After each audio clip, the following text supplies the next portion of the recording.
All right, now let me show you how to embed an image in your application. So I'm going to go into Solution, right-click the Portable Class Library project, add a new folder. I'm going to call this Images. Now I'm going to right-click this folder, add File. I've got this image here, which you can also download from this lecture, but you can use any images. So let's add this image to our project. Okay. Now, back in the solution, right-click the image. In Xamarin Studio, we have this item here, Build Action. And you can see by default it's set to none.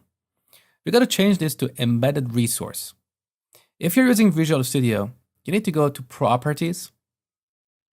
And in the Properties window, you can see the Build Action. So we're going to change this to Embedded Resource. You will see a resource ID automatically generated for you. So simply copy this value. Now, by default, we cannot set an embedded resource in XAML. We need to implement a custom markup extension for that, and that's what I'm going to show you in the next lecture. So in this lecture, we're going to do it in code behind. Image.source. Now we're going to use one of the factory methods on the image source class. So image source dot from resource. And here we pass that resource ID we just copied.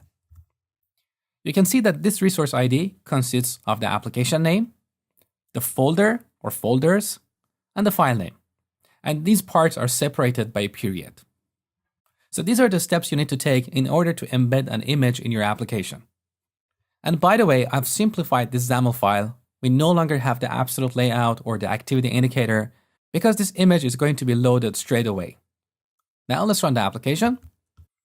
And here's the background image embedded in the application.